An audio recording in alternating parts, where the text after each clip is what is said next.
2 नवंबर दिन शनिवार। खबरों की ओर बढ़ने से पहले एक नजर सुर्खियों पर। बिहार बोर्ड की फ्री कोचिंग, नीट जेईई के लिए आवेदन 15 नवंबर तक। 11वीं के छात्रों के लिए यह सुविधा। छठ पूजा से पहले बिजली समस्याएं बढ़ी, बिजली कंपनी के सीएमडी की समीक्षा बैठक, निर्बाध बिजली के दिए गए निर्देश। बिहार में ठंड का आगमन, पश्चिमी विक्षोभ से गिर रहा तापमान, हल्की धुंध और ठंड का एहसास। आरबीआई ने नवंबर में बैंक छुट्टियां जारी की, बिहार में 9 दिन बैंक रहेंगे बंद, ऑनलाइन बैंकिंग सेवाएं छुट्टियों में उपलब्ध रहेंगी। राजस्व विभाग की ऑनलाइन सुविधाएं, राजस्व न्यायालय में ऑनलाइन वाद दायर, ऑनलाइन आपत्ति दर्ज करने की सुविधा। फेक न्यूज से बचने के उपाय, संदिग्ध वेबसाइटों से रहें सावधान, फैक्ट चेकिंग के लिए संपर्क करें। न्यूजीलैंड 235 पर आउट, भारत की पारी। तीसरे टेस्ट में भी भारत की स्थिति कमजोर, 86 पर 4 विकेट गंवाया। बिहार.gov.in पर जाकर आवेदन कर सकते हैं। आवेदन की प्रक्रिया 1 नवंबर से शुरू है। इसकी अंतिम तिथि 21 नवंबर 2024 है। विशेष जानकारी के लिए आप आधिकारिक वेबसाइट shs.bihar.gov.in पर जरूर विजिट करें।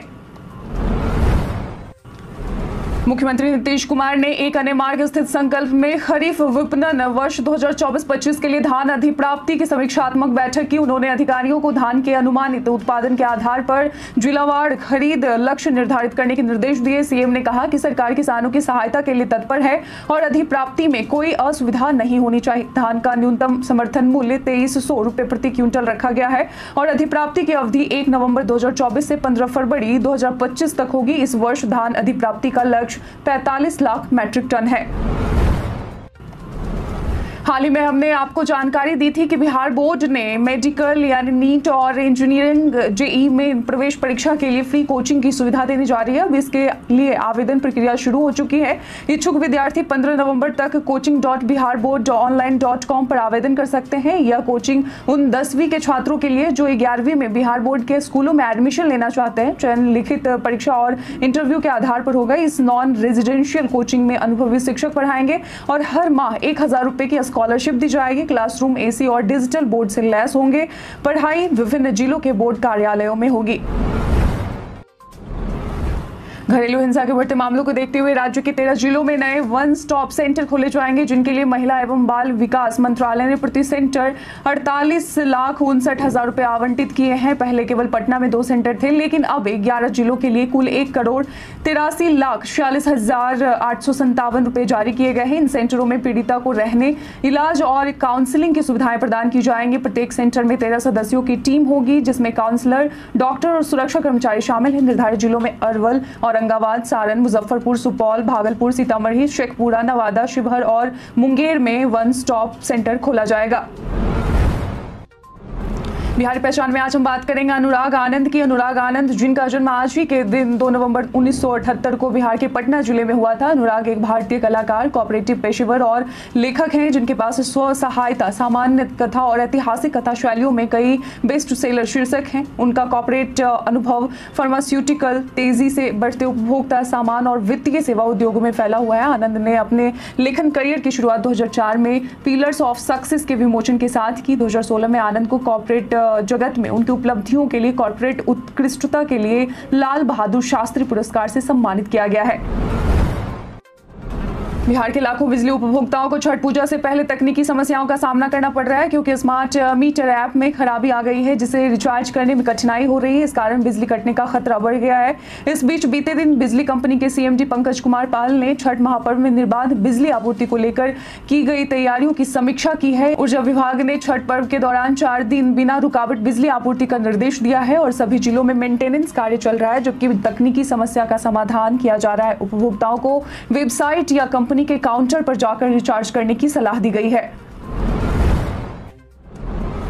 मतदाता सूची के विशेष संक्षिप्त पुनरीक्षण कार्यक्रम 2 नवंबर से शुरू होगा, जिसमें 4 दिनों तक विशेष अभियान चलाया जाएगा। इस दौरान सभी मतदान केंद्रों पर नाम जोड़ने या हटाने के लिए आवेदन लिए जाएंगे। यह अभियान 2, 3, 23 और 24 नवंबर को सुबह 10 बजे से शाम 4 बजे तक चलेगा। जिला प्रशासन ने लोगों से अपील की है कि वे अपने नाम जुड़वाने के लिए मतदान केंद्रों पर आएं। अधिक जानकारी के लिए 1950 पर कॉल या वोटर हेल्पलाइन ऐप अथवा voters.eci.gov.in पर संपर्क कर सकते हैं। दिल्ली पटना वंदे भारत एक्सप्रेस 30 अक्टूबर से अपनी सेवा शुरू कर चुकी है। यह ट्रेन 994 किलोमीटर की दूरी 11 घंटे 30 मिनट में तय करती है और इसके प्रमुख स्टॉप्स में आरा, बक्सर, डीडीयू, प्रयागराज और कानपुर शामिल है। वंदे भारत ट्रेन बुधवार, शुक्रवार और रविवार को दिल्ली से पटना, जबकि सोमवार, गुरुवार और शनिवार को पटना से दिल्ली के लिए चलेगी। एसी चेयर कार का किराया 2575 रुपये और एसी एग्जीक्यूटिव चेयर कार का किराया 4655 रुपये है। यह ट्रेन छठ पूजा के लिए यात्रियों को घर से आने जाने की सुविधा भी प्रदान करेगा।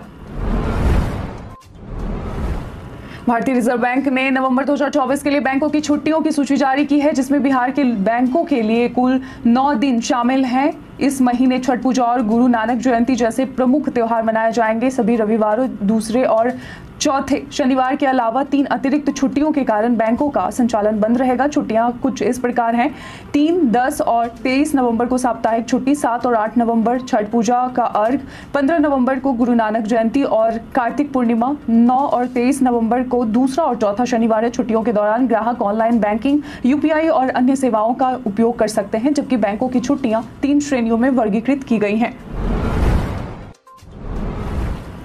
जमीन संबंधित किसी भी प्रकार की समस्या के लिए राजस्व एवं भूमि सुधार विभाग द्वारा ऑनलाइन कई प्रकार की जन सुविधाएं प्रदान की जा रही हैं, जैसे कि राजस्व न्यायालय में ऑनलाइन वाद दायर करना तथा उसकी स्थिति की जानकारी, साथ ही आपके प्लॉट पर दाखिल खारिज हेतु कितने आवेदन किए गए हैं इसकी भी जानकारी ले सकते हैं। यही नहीं, दाखिल खारिज वाद के परिणाम से किसी भी प्रकार की असंतुष्टि की स्थिति में विभाग द्वारा आपको ऑनलाइन आपत्ति दर्ज करने की सुविधा भी दी जाती है। फेक न्यूज की बढ़ती संख्या से बचने के लिए 5 महत्वपूर्ण स्टेप्स जो हर नागरिक को फॉलो करना चाहिए। पहला, संदिग्ध डोमेन नाम या वेबसाइटों से सावधान रहें। दूसरा ये कि क्लिक पाने के लिए हेडलाइंस को आकर्षक बनाया जाता है, ऐसे में पूरी खबर पढ़ना जरूरी है। तीसरा, सुनिश्चित करें कि जानकारी विश्वसनीय स्रोतों जैसे सरकारी प्राधिकरणों से आ रही है।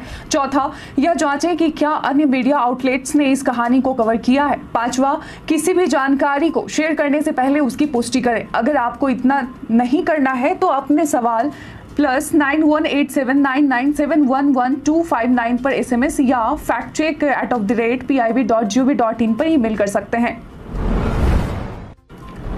भारत सरकार गरीब लोगों को मुफ्त राशन मुहैया कराने के लिए राशन कार्ड की व्यवस्था चलाती है। राशन कार्ड धारकों के लिए ई-केवाईसी करवाना अनिवार्य है और इसे न कराने पर राशन कार्ड कैंसिल हो सकता है। खाद्य और रसद विभाग ने 1 दिसंबर 2024 तक ई-केवाईसी कराने का निर्देश दिया है। ई-केवाईसी करवाने के लिए राशन कार्ड धारकों को सरकारी राशन दुकान पर जाकर राशन डीलर से संपर्क करना होगा। डीलर फिंगरप्रिंट लेकर प्रक्रिया पूरी करेगा।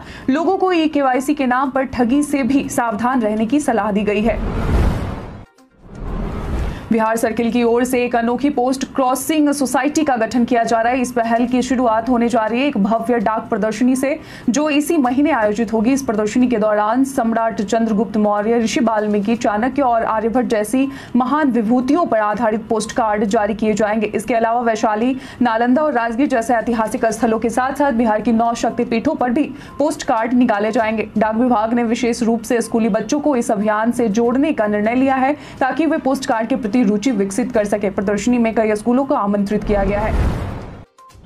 दिवाली के बाद बिहार में छठ पूजा की तैयारियां तेजी से चल रही है। पटना के जिलाधिकारी चंद्रशेखर ने बीते दिन दानापुर के नासरीगंज घाट और अन्य क्षेत्रों का निरीक्षण किया। पटना में 109 घाटों में से 101 छठ पूजा के लिए सुरक्षित हैं, जबकि 8 घाट खतरनाक बताया गया है। इसके साथ ही पटना शहर के 28 पार्कों में पूजा का आयोजन किया जाएगा। सफाई और ब्लीचिंग पाउडर का छिड़काव किया जा रहा है, ताकि करीब 2000 श्रद्धालुओं की सुरक्षा सुनिश्चित की जा सके।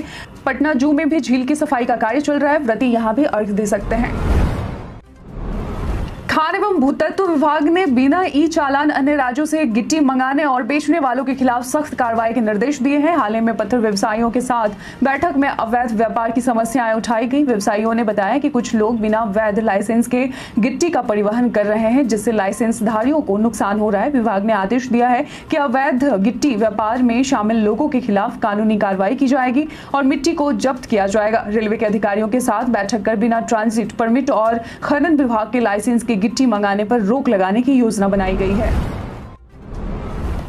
प्रदेश में अधिकतर लोग कृषि और पशुपालन पर निर्भर हैं। इन दिनों पशुओं में एक संक्रमण रोग खुरपका मुंहपका रोग देखने को मिल रहा है। आपको बता दें कि यह रोग ग्रस्त पशुओं से स्वस्थ पशुओं में केवल संपर्क से ही नहीं बल्कि चारा, पानी, दाना और हवा से भी फैलता है। इस रोग से मृत्यु की संभावना कम होती है, लेकिन मादा पशुओं के दुग्ध उत्पादन, उनकी गर्भधारण क्षमता और बैलों या भैंसों के कार्य करने की क्षमता पर काफी प्रभाव पड़ता है। पशुओं को इस रोग से बचाने के लिए प्रदेश के सभी जिलों में निःशुल्क टीकाकरण दिया जा रहा है। राष्ट्रीय पशु रोग नियंत्रण कार्यक्रम के तहत 11 नवंबर तक सभी जिलों में टीकाकर्मी घर घर जाकर पशुओं का टीकाकरण करेंगे। यदि टीकाकरण के दौरान आपसे पैसे मांगे जाते हैं तो आप इसकी शिकायत पटना के दूरभाष संख्या 061222300942 पर कर सकते हैं।